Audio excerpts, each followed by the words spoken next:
Hi guys, welcome back to my channel with another video. तो यार आ चुका हूँ एक और नई वीडियो के साथ वापस। देखिए जो हमारी सीरीज चल रही है भारतीय इतिहास की, जिसमें हम लोग बात कर रहे हैं मध्यकालीन भारत, जिसमें हमारा जो सेशन चल रहा था वो चल रहा था हमारा दिल्ली सल्तनत। ठीक है, दिल्ली सल्तनत में हम लोगों ने कल जो बात करी थी गुलाम वंश की। गुलाम वंश में जो हमारे कुतुबुद्दीन ऐबक थे उसके बारे में हम लोग बात कर चुके हैं। अगला जो आज हमारा जो तीसरा शासक होगा गुलाम वंश का वो होगा इल्तुतमिश। ठीक है, तो चलिए बात करते हैं इल्तुतमिश के बारे में। तो देखिए 1210 ईस्वी में जब जट का युद्ध हुआ था तो जट के युद्ध में क्या किया था, इल्तुतमिश ने आराम शाह को हरा दिया था और उस युद्ध में आराम शाह मारा जाता है। उसके बाद गद्दी पर बैठ जाता है इल्तुतमिश। ठीक है, 1210 ईस्वी में गद्दी पर बैठता है और 1236 ईस्वी तक इसका क्या चलता है, यहाँ पर राज्य चलता है।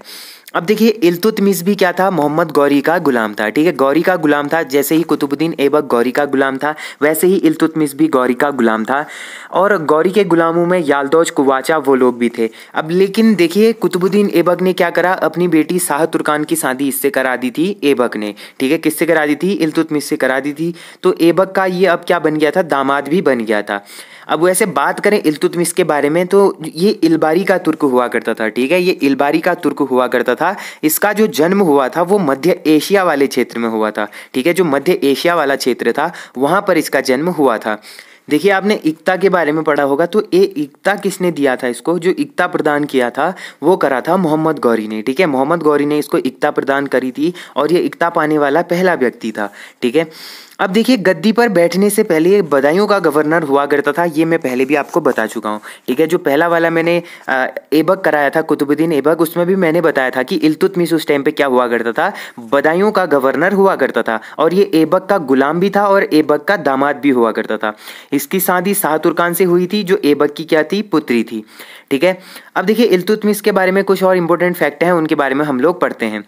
अब देखिए इसको गुलाम वंश का वास्तविक संस्थापक माना जाता है। अब गुलाम वंश का नहीं, इसको माना जाता है ममलूक वंश का वास्तविक संस्थापक। ठीक है, ममलूक वंश का वास्तविक संस्थापक माना जाता है, क्योंकि गुलाम वंश की बात करें तो गुलाम वंश का जो संस्थापक हुआ वो तो कुतुबुद्दीन ऐबक हुआ, लेकिन इसने क्या करी थी, इसका नाम चेंज करके ममलूक वंश रखा था। ठीक है, ममलूक वंश रखा था और ममलूक वंश का वास्तविक संस्थापक किसको माना जाता है, इल्तुतमिश को माना जाता है। ठीक है, उसके पश्चात ही इसने क्या करी थी, मंत्री परिषद तथा प्रशासनिक कार्य भी करे थे। ठीक है, मंत्री परिषद बनाया था और प्रशासनिक कार्य इसने करे थे इल्तुतमिश ने। ठीक है, फिर उसके बाद देखिए इसने अपनी राजधानी को लाहौर से दिल्ली स्थानांतरित करी थी। पहले देखिए मैंने बताया था ऐबक के टाइम पर उसकी राजधानी कहाँ हुआ करती थी, लाहौर हुआ करती थी, क्योंकि वो लाहौर का क्या था, इक्तेदार था। ठीक है, लाहौर का इक्तेदार हुआ करता था ऐबक, तो उसने अपनी राजधानी लाहौर को ही बनाई थी। लेकिन इल्तुतमिश ऐसा व्यक्ति था जिसने क्या करी थी, अपनी राजधानी लाहौर से दिल्ली स्थानांतरित कर दी थी। ठीक है, लाहौर से वो अपनी राजधानी दिल्ली लेके आया। कौन, इल्तुतमिश। देखिए उसके बाद इल्तुतमिश के टाइम पर ही क्या होता है, तराइन का तृतीय युद्ध भी होता है। तो ये क्वेश्चन भी काफ़ी इंपॉर्टेंट है। तराइन का पहला और दूसरा युद्ध हम मोहम्मद गौरी के टाइम पर पढ़ चुके हैं, जो पृथ्वीराज चौहान तृतीय के मध्य हुआ था। अब जो तराइन का तृतीय युद्ध होता है ये कब होता है, ये होता है 1215 ईस्वी में। ठीक है, 1215 ईस्वी में क्या होता है, तराइन का तृतीय युद्ध होता है, जो किस किस के बीच में होता है, यालदौज और इल्तुतमिश। अब कहीं पर आपको कुवाचा भी देखने को मिलता है। अब मोहम्मद गौरी का गुलाम तो था, ये यालदौज भी गुलाम था, कुबाचा भी गुलाम था और इल्तुतमिश भी गुलाम था। लेकिन कहीं कहीं पर आपको यालदौज देखने को मिलता है, कहीं कहीं पर कुबाचा देखने को मिलता है, लेकिन ज़्यादातर आपको यालदौज देखने को मिलेगा। तो यालदौज और इल्तुतमिश के बीच में क्या होता है, तराइन का तृतीय युद्ध होता है 1215 ईस्वी में। देखिए इस युद्ध में जो इल्तुतमिश होता है वो जीत जाता है और यालदौज को हरा देता है। और जो इल्तुतमिश था इसने क्या करा था, हौज ए सुल्तानी का निर्माण करा था। क्या करा था, हौज ए सुल्तानी का निर्माण किसने करा था, इल्तुतमिश ने करा था। अब देखिए इल्तुतमिश के टाइम पर एक बहुत बड़ी घटना होती है, वो क्या होती है उसके बारे में हम लोग आपको बताते हैं। ठीक है, इल्तुतमिश के समय क्या हुआ, ईरान यानी जो फारस का शासक हुआ करता था वो जलालुद्दीन मंगबरनी हुआ करता था। मैं वीडियो शूट ही कर रहा था और बाहर इतनी तगड़ी बारिश लगी है ना यहाँ पर, मतलब आज बहुत ज़्यादा मौसम ख़राब है पिथौरागढ़ में, मतलब इतनी आंधी तूफान। अभी टाइम हो रहा है शाम के 5 बजे हैं। ठीक है, और बाहर ऐसा हो रखा है, मतलब अंधेरा पूरा, कुछ दिख ही नहीं रहा है। मतलब बारिश इतनी तगड़ी आ रखी है, आसपास में इतने सारे पेड़ हैं, सारे गिरे हुए हैं मतलब, और मतलब कहीं आधी तूफान चल रहा है और मतलब बाहर ऐसा हो रखा है ना पूरा अंधेरा। मैं तो वीडियो शूट कर रहा था और अचानक से बिजली कड़क रही है, मैं थोड़ी देर के लिए ऐसे बंद कर दिया। तो चलिए सेशन को आगे बढ़ा लेते हैं, अभी थोड़ी सी बारिश कम हुई है। देखिए मैं बात कर रहा था ईरान और फारस की, ठीक है। जो ईरान हुआ करता था या इसको फारस भी बोला जाता था, तो फारस का जो उस टाइम पे शासक हुआ करता था ना, उसका नाम था जलालुद्दीन मंगबरनी, ठीक है। कौन था? जलालुद्दीन मंगबरनी नामक एक शासक हुआ करता था, जो कब हुआ करता था? इल्तुतमिश के टाइम पीरियड पर, ठीक है। जब इल्तुतमिश दिल्ली सल्तनत पर बैठा हुआ था उस टाइम पर ईरान या फारस का शासक कौन था? जलालुद्दीन मंगबरनी हुआ करता था। अब देखिए जो जलालुद्दीन मंगबरनी था, इसने क्या करा था? जो चंगेज खां था, चंगेज खां के मामा की हत्या कर दी थी, ठीक है। चंगेज खां के बारे में आपने पढ़ा होगा, जो मंगोल थे, मंगोलों का बहुत बड़ा शासक था चंगेज खां। मंगोलों में अभी भी जैसे हमारे इंडिया में जैसे बड़े बड़े फेमस लोग हैं ना, अभी के टाइम पे पुराने प्राचीन समय के जितने भी बड़े फेमस लोगों के नाम आते हैं, बड़े लोगों जो भी फेमस हैं, वैसे ही मंगोलियों में जो मंगोल है, मंगोल में सबसे ज़्यादा फेमस कौन है? चंगेज खां है। तो चंगेज खां को ही तेमुचिन भी बोला जाता था, ठीक है। इसको तेमुचिन भी बोला जाता था। तो जो तेमुचिन या चंगेज खां था, तो चंगेज खां या तेमुचिन के मामा की हत्या कर देता है जलालुद्दीन मंगबरनी, ठीक है। जो जलालुद्दीन मंगबरनी था उसने क्या करा? चंगेज खां के मामा की हत्या कर दी, जो फारस का शासक हुआ करता था मंगबरनी। तो जब इसने मंगबरनी ने चंगेज खां के मामा की हत्या करी, तो जैसे ही चंगेज खां को पता चला कि मेरे मामा की हत्या कर दी गई है मंगबरनी के द्वारा, तो ये काफ़ी गुस्सा हो जाता है। और आपने इसकी अगर स्टोरी पढ़ी होगी, आपने इसका इतिहास पढ़ा होगा, तो काफ़ी खतरनाक, ये क्रूर शासक भी था। कई मार धाड़, कई लोगों की हत्याएं भी इसने करी हुई थी। तो जलालुद्दीन मंगबरनी डर जाता है और डर कर वो भाग जाता है। जब वो वहाँ से भागता है तो भागते भागते भागते कहाँ पहुँचता है? भारत पहुँच जाता है, ठीक है। भारत पहुँच जाता है तो उस टाइम पे दिल्ली सल्तनत पर ये पहुंचता है। तो दिल्ली सल्तनत पर उस टाइम पे दिल्ली दरबार चल रहा होता है। दिल्ली दरबार में इल्तुतमिश का शासनकाल चल रहा होता है।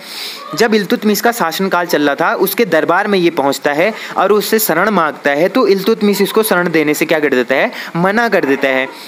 अब वो रीज़न पूछता है कि तू यहाँ क्यों भाग कर आया है और शरण क्यों मांग रहा है? तो उसने जैसे ही मतलब उससे पूछा, तो उसने बताया कि ऐसा ऐसा हुआ, मैंने चंगेज खां के मामा की हत्या कर दी है, तो वो पीछे पड़ गया। तो इल्तुतमिश भी डर जाता है एक हिसाब से, क्योंकि उतना बड़ा शासक था, उसके साथ किसी की हिम्मत नहीं होती थी युद्ध करने की। तो इल्तुतमिश भी डर जाता है और बोलता है कि मैं तुझे शरण नहीं दे सकता, और वहाँ से भगा देता है। देखिए जो चंगेज खां था वो मंगोल जनजाति का था, ठीक है। चंगेज खां क्या होता है? अब इसके पीछे पड़ा होता है, ठीक है। अब इसके पीछे पढ़ते पढ़ते ये भी पहुंच जाता है कहाँ? भारत। भारत पहुंचता है तो भारत पहुंचने के पश्चात जब ये देखता है दिल्ली सल्तनत को, कौन? जब दिल्ली सल्तनत को देखता है चंगेज खां, तो उस टाइम तो आक्रमण नहीं करते। अब ये वहाँ से काफ़ी ज़्यादा थका हारा होता है। तो दिल्ली सल्तनत जैसे ही पहुँचता है, वहाँ का जो ये सल्तनत देखता है, वहाँ का राजकाज, वहाँ की चकाचौंध देखकर ये भी मतलब बहुत ज़्यादा अट्रैक्टिव हो जाता है दिल्ली सल्तनत की तरफ। लेकिन उस टाइम पर ये इतना ज़्यादा थक चुका होता है कि वापस मंगोल चले जाता है, ठीक है। अब देखिए फिर मंगोल लोग जो होते हैं उनके मन में लालच आता है और वो दिल्ली पर आक्रमण करने का प्लान बनाते हैं। उसके बाद तो सबसे पहले मंगोल इल्तुतमिश के शासनकाल में ही देखे गए थे, ठीक है। उसके बाद तो ये 1245 ईस्वी में क्या करेंगे? दिल्ली पर आक्रमण करेंगे, वो हम बाद में पढ़ेंगे।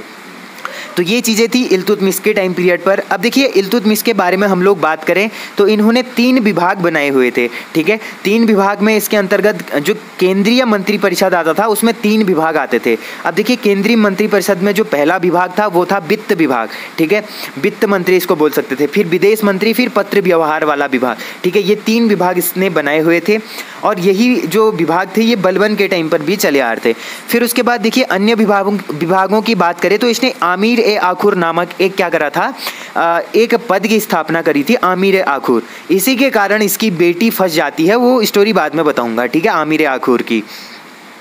तो बेसिकली आमीर ए आखुर नामक जो पद होता था वो घुड़सवार सेना का प्रमुख होता था, ठीक है। आमीर ए आखुर क्या होता था? जो घुड़सवार सेना होती थी उसका जो प्रमुख होता था उसको बोला जाता था आमीर ए आखुर, ठीक है।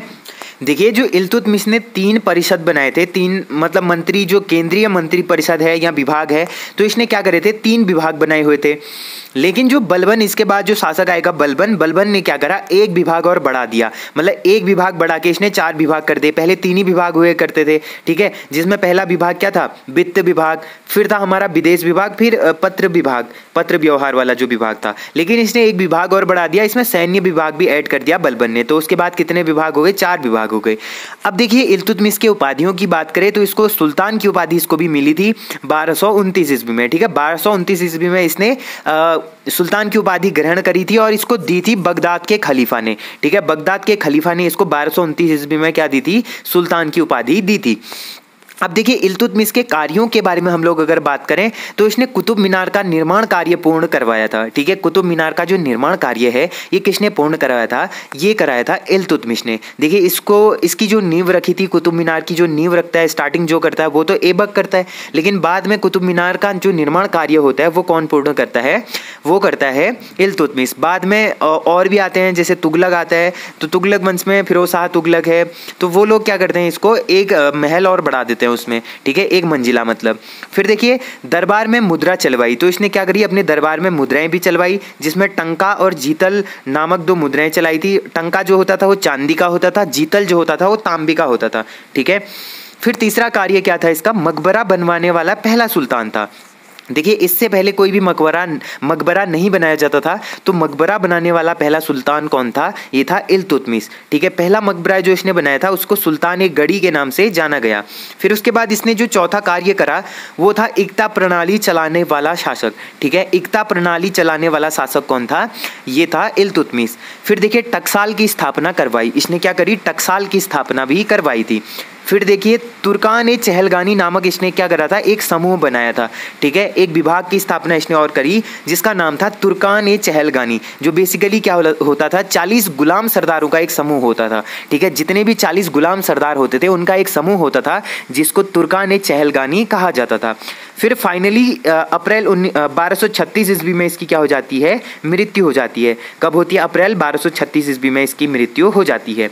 अब देखिए जब इसकी मृत्यु होती है तो उसके बाद इसका जो बेटा होता है रुकनुद्दीन फिरोज। ठीक है, इसकी एक बेटी होती है जिसका नाम होता है रजिया सुल्तान और एक बेटा होता है रुकनुद्दीन फिरोज। अब इसको गद्दी पर बैठा दिया जाता है।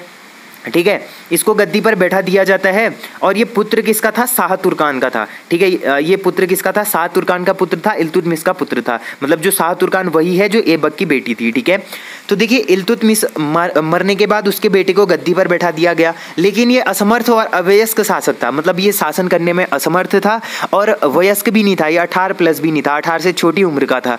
तो ये अच्छे तरीके से दिल्ली उतना बड़ा एम्पायर खड़ा करा था, तो उसको चलाना एक छोटे बच्चे के बस की बात नहीं थी। तो उस पर प्रभाव किसका था, शाह तुर्कान का था। गद्दी पर तो रुकनुद्दीन फिरोज बैठा है, लेकिन पूरा कार्य कौन चला रहा है, शाह तुर्कान चला रही थी। तो उसके बाद क्या होता है, बाद में जो दिल्ली के अमीर होते हैं, दिल्ली के अमीरों ने रजिया सुल्तान को यहाँ का शासक बना दिया। ठीक है, दिल्ली के जो अमीर हुआ करते थे, दिल्ली के अमीरों ने क्या करा, रजिया सुल्तान को यहाँ का शासक बना दिया। फिर जैसे ही रजिया सुल्तान यहाँ की शासक बनी, कब बनी, 1236 ईस्वी में। अब ये एक छोटे से टाइम के लिए, एक छोटे से अंतराल के लिए गद्दी पर बैठता है, उसके बाद रजिया सुल्तान शासिका बन जाती है। ठीक है, 1236 से लेकर 1240 ईस्वी तक यहाँ पर किसका राज्य चलता है, ये चलता है रजिया सुल्तान का। अब देखिए जो रजिया सुल्तान थी उसके वस्त्र क्या हुआ करते थे, ये औरतों वाले कपड़े नहीं पहनती थी, ये मर्दों वाले कपड़े पहनती थी, जिसको चोगा और कुलाह वाली टोपी बोली जाती थी। ठीक है, चोगा और ये कुलाह पहनती थी, यानी कुलाह मतलब टोपी होती थी एक विशेष प्रकार की, चोगा मतलब एक काबा होता था। ठीक है, ये पहनती थी और इसके जितने भी गुण थे पूरे मर्दों वाले गुण थे। मर्दों वाले गुण बोले तो मतलब बात करने का तरीका और मतलब किसी भी चीज़ में ये मर्दों से भी आगे थी। मतलब आप समझ रहे हैं ना, तो उस तरीके से मतलब ये एक योद्धा थी, बहुत बड़ी योद्धा थी, मर्दों से पीछे रहती ही नहीं थी। तो इसकी जो चाल ढाल सब कुछ थी मर्दों वाली थी। ठीक है, तो इतनी महान शासिका थी। तो देखिए और इसके बारे में एक क्वेश्चन हमेशा एग्जाम में पहले से बनता आ रहा है, भारत की पहली महिला शासिका कौन थी, तो ये माना जाता है रजिया सुल्तान को। ऐसा भी बनेगा, भारत की पहली महिला मुस्लिम शासिका कौन थी, तो रजिया सुल्तान है। पहली महिला शासिका ही कौन थी, रजिया सुल्तान थी। देखिए जो इल्तुतमिश ने क्या करा था, अमीर आखुर नामक एक पद की स्थापना करी थी, जो मैं पहले बता रहा था थोड़ी देर पहले। तो ये जो आमिर आखुर नामक एक पद हुआ करता था, ये बेसिकली क्या होता था, जितने भी घुड़सवार सैनिक होते थे उसका प्रधान होता था। तो उस आमिर आखुर नामक पद पर इसने क्या करा, एक व्यक्ति को उस पर बैठा दिया, यानी एक व्यक्ति को आमिर आखुर बना दिया जिसका नाम था याकूत। ठीक है, जो याकूत था वो निम्न गैर तुर्क हुआ करता था। ठीक है, ये निम्न तुर्क, ये उच्च तुर्क थे, इलबरी के तुर्क थे, ये तो उच्च तुर्क थे। जो दिल्ली सल्तनत पर जो इल्तुतमिश का शासनकाल चल रहा था वो उच्च तुर्क थे। लेकिन जो याकूत जो गद्दी पर आमिर आखुर के पद पर बैठा वो क्या था, वो एक निम्न तुर्क हुआ करता था। ठीक है, जिसका पूरा नाम क्या है, मलिक जलालुद्दीन जलालुद्दीन याकूत, ठीक है, मलिक जलालुद्दीन याकूत इसका पूरा नाम है। अब थोड़े टाइम क्या होता है कि याकूत और जो रजिया सुल्तान होती है उन दोनों के बीच में दोस्ती हो जाती है, क्योंकि अब वो लोग युद्ध कर रहे हैं, इधर उधर जा रहे हैं, तो हमेशा साथ में ही रहते थे। तो साथ में रहते रहते दोनों के बीच इमोशंस आए, फीलिंग्स आए, तो दोनों दोस्त बने और धीरे धीरे इनके बीच में लव स्टोरी शुरू हो गई। मतलब एक दूसरे से क्या करने लगे, प्रेम करने लग गए, ठीक है। रजिया और याकूत का क्या हो गया, दोनों का प्रेम प्रसंग चालू हो गया, ठीक है। अब देखिए रजिया सुल्तान जो थी उच्च तुर्क थी, याकूत जो था निम्न तुर्क था। अब इनकी जो लव स्टोरी थी ये सबको पता चलने लग गई। अब सबको जैसे ही पता चला तो जो भी मतलब तुर्की के जितने भी अमीर हुआ करते थे तो सब रजिया सुल्तान के विरुद्ध हो गए। अब देखिए उस टाइम पे भारत पर जो भारत पर शासन चल रहा था वो तुर्कों का तो चल रहा था ना, क्योंकि जो इलबरी के तुर्क थे, तुर्क लोग ही तो बैठे थे दिल्ली पर, तो उनका तुर्क लोगों से आना जाना बोला बाला उनका चलते रहता था, ठीक है। ये सारी चीज़ें उनसे चलती रहती थी।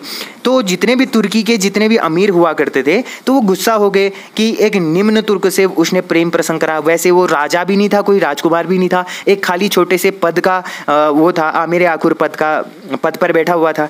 तो इलबरी के जो तुर्की के जो अमीर थे उनको गुस्सा आ जाता है और ये इसके विरुद्ध हो जाते हैं। और इनकी जो लव स्टोरी थी उससे सबसे ज़्यादा गुस्सा कौन होता है, भटिंडा, यानी पंजाब वाले क्षेत्र में जो भटिंडा है, भटिंडा का उस टाइम पे एक इक्तेदार हुआ करता था, ठीक है, जिसका नाम था अल्तुनिया, ठीक है। अल्तुनिया हुआ करता था जो भटिंडा का इक्तेदार होता था। तो सबसे ज़्यादा इफेक्ट इसको पड़ा था, सबसे ज़्यादा गुस्सा कौन होता है, भटिंडा का इक्तेदार अल्तुनिया सबसे ज़्यादा गुस्सा होता है और ये क्या करता है, याकूत को मार देता है। अब जैसे याकूत को मारता है तो उसके बाद क्या होता है, ये दोनों मतलब पहले क्या होता है, ये दोनों जैसे ही इसको पता चलता है कि याकूत हमसे गुस्सा हो गया है, रजिया सुल्तान और याकूत को जैसे ही पता चलता है कि अल्तुनिया क्या हो गया, हमसे गुस्सा हो गया है, तो ये दोनों ने एक षड्यंत्र बनाया कि हम जाके अल्तुनिया को मार देते हैं। तो चले गए याकूत भी रजिया सुल्तान भी, ठीक है, अल्तुनिया के खिलाफ पंजाब भटिंडा युद्ध करने। अब जैसे ही वहाँ गए, वहाँ पहुँचते ही ये क्या कर देते हैं, अल्तुनिया क्या करता है, याकूत को उल्टा मार देता है। अब रजिया सुल्तान रह गई अकेली, तो अल्तुनिया ने उसको एक ऑफर दिया, ठीक है। ये ऑफर क्या था कि अगर तुम्हें जिंदा रहना है तो मुझसे शादी कर लो, वरना मैं तुम्हें मार दूंगा। अब रजिया सुल्तान ने सोचा कि यार मेरे बॉयफ्रेंड को तो मार दिया, जिससे मैं प्रेम करती थी, प्रेमिका को तो मार दिया, अब अगर मैं इससे शादी नहीं करती तो ये मुझे भी मार डालेगा। अब मार दिया तो मेरे को क्या मिलेगा, ना दिल्ली की शासिका बन पाऊंगी, ना मेरे को कुछ मिलेगा। तो ये सुनने के बाद रजिया सुल्तान ने थोड़ा सा दिमाग लगाया और अल्तुनिया से इसने क्या कर लिया, विवाह कर लिया, ठीक है। इससे विवाह करके इसकी पत्नी बन गई। रजिया सुल्तान क्या बन गई, अब अल्तुनिया की पत्नी बन गई। लेकिन जो याकूत था, याकूत तो उसका खाली प्रेमी हुआ करता था ना, बॉयफ्रेंड हुआ करता था। अब जो ऑथेंटिक रूप से बोले तो इसकी जो रजिया सुल्तान थी, इसके पति का नाम क्या होगा, अब अल्तुनिया होगा। अल्तुनिया से इसने विवाह कर लिया। अब जब इसने विवाह करा तो इन दोनों ने प्लान बनाया कि चलो अब दिल्ली वापस लेना है, दिल्ली की गद्दी भी तो वापस लेनी थी ना, वहां से वो दोनों गए थे। क्योंकि दिल्ली के जितने भी अमीर थे, दिल्ली के अमीर भी इसके खिलाफ हो गए, तुर्की के अमीर भी रजिया के खिलाफ हो गए। तो अल्तुनिया और रजिया ने प्लान बनाया कि दोनों जाके दिल्ली की गद्दी वापस ले लेते हैं। अब वो चल दिए दिल्ली की गद्दी वापस लेने के लिए, ठीक है। अब जब दिल्ली की गद्दी वापस लेने के लिए जाते हैं तो दिल्ली के अमीर होते हैं जो वो घबरा जाते हैं जब उनको पता चलता है कि रजिया ने तो अल्तुनिया से विवाह कर लिया। वैसी रजिया सुल्तान क्या थी, ऑलरेडी इतनी महान शासिका थी, सब लोग डरते थे उससे। अब तो उसके साथ कौन आ गया, भटिंडा का महान शासक अल्तुनिया भी आ गया। अब तो दो हो गए। तो दिल्ली के अमीर इससे घबरा जाते हैं और ये प्लान बनाते हैं। इन्होंने निश्चय कर लिया था दिल्ली के अमीरों ने कि इन दोनों को मार देते हैं, ठीक है। तो जो उस टाइम पे जाट होते थे, जाटों के थ्रू इन्होंने क्या करा, रास्ते में ही रजिया सुल्तान और अल्तुनिया को मार डाला। कब मारा, 13 अक्टूबर 1240 ईस्वी को, ठीक है। 13 अक्टूबर 1240 ईस्वी को जब ये दिल्ली आ रहे होते हैं तो उसी बीच में रास्ते में ही रजिया सुल्तान और अल्तुनिया को जाटों के द्वारा इनको मार दिया जाता है। तो इस तरीके से रजिया और अल्तुनिया दोनों मर जाते हैं। अब दिल्ली की गद्दी फिर से खाली हो गई थी। तो दिल्ली की गद्दी जब खाली हो जाती है तो उसके बाद यहाँ पर कोई भी शासक नहीं होता है। तो यहाँ पर शासक उसके बाद कौन बनता है, बहराम शाह बनता है, ठीक है। बहराम शाह बनता है जो कब बनता है, 1240 ईस्वी से लेकर 1242, यानी 2 ही साल के लिए गद्दी पर बैठता है बहराम शाह, ठीक है। बहराम शाह ने एक मुख्य कार्य क्या किया था, इसने एक पद का गठन किया था जो था नायब ए ममलिकात, जो काफी इंपॉर्टेंट है एग्जाम की दृष्टि से, ठीक है। इसने नायब ए ममलिकात नामक एक पद बनाया था जिस पर एक व्यक्ति बैठाया था जिसका नाम था एतगीन, ठीक है। क्या नाम था, एतगीन नामक एक व्यक्ति को इसने नायब ए ममलिकात नामक एक पद पर बैठा दिया। अब देखिए जो नायब ममलिकात होता था ये सुल्तान के जितनी ही इसके पास शक्तियां होती थी, ठीक है। देखिए जो नायब ममलिकात होता था ना, इस पर जो भी व्यक्ति बैठा होता था उसके पास सारी सुल्तान की शक्तियों के समान ही उसके पास भी शक्तियाँ होती थी। मतलब जितनी शक्तियाँ सुल्तान के पास होती थी उतनी ही शक्ति जो नायब ममलिकात पद पर बैठेगा उसके पास भी होती थी। अब एदगीन भी इतना महान वो बन गया, इसके पास भी इतनी पावर आ गई, तो बहराम शाह डर जाता है। बहराम शाह सोचता है कि यार मैंने गलत तो नहीं कर दिया, क्योंकि ये पद बना के इतनी सारी शक्ति दे के कहीं एदगीन मेरे को मार ना दे करके ये डर जाता है बहराम शाह। तो ये प्लान बनाता है और डर के मारे एदगीन की हत्या कर देता है। ठीक है, जिस पद पर इसने अपना एक व्यक्ति बैठाया था एदगीन, उसी के डर के मारे उसने क्या कर दी, उसी की हत्या कर दी एदगीन की, ताकि बाद में वो मेरे को न मारे करके पहले डर से ही उसने उसको मार दिया। अब बहराम शाह ने एदगीन को मार दिया। बाद में क्या होता है, एक मसूद शाह नामक व्यक्ति होता है। मसूद शाह बेसिकली इसी का भाई होता है। तो मसूद शाह ने किसकी हत्या कर दी, अब बहराम शाह की। अब देखिए इसने डर के मारे एदगीन की हत्या करी, लेकिन उसको मारा किसने, किसी और ने मार दिया। ठीक है, बहराम शाह को किसी और ने मार दिया, मसूद शाह ने। मसूद शाह ने मारा तो ये गद्दी पर बैठ जाता है 1242 ईस्वी में, और 1242 से लेकर 1246 तक इसका यहाँ पर क्या चलता है, शासनकाल चलता है। तो इसके बाद मसूद शाह का यहाँ पर शासनकाल चलेगा, उसको हम लोग देखेंगे अगले सेशन में। इसके बाद 2-3 शासक और बचते हैं, उनके बारे में हम लोग अगले सेशन में बात करेंगे, क्योंकि वीडियो काफ़ी लंबी हो जाएगी और बाहर बहुत तेज़ बारिश चल रही है, तो इसकी वजह से ज़्यादा डिस्टर्बेंस हो रहा है और वीडियो में भी बैकग्राउंड में नॉइज़ आएगी, तो इस वजह से आपको डिस्टर्ब होगा। तो मैं नेक्स्ट सेशन में ये सारी चीज़ें आपको करा दूंगा। तो यार होप करता हूँ आपको ये वीडियो पसंद आई होगी। वीडियो पसंद आई तो वीडियो को मेक श्योर लाइक जरूर करना, जो लोग चैनल पर नए हैं चैनल को सब्सक्राइब जरूर करना। तो मिलते हैं ऐसे इंटरेस्टिंग और अमेजिंग वीडियो के साथ, तब तक के लिए अपना ध्यान रखिए, पढ़ाई करते रहिए, take care and bye bye.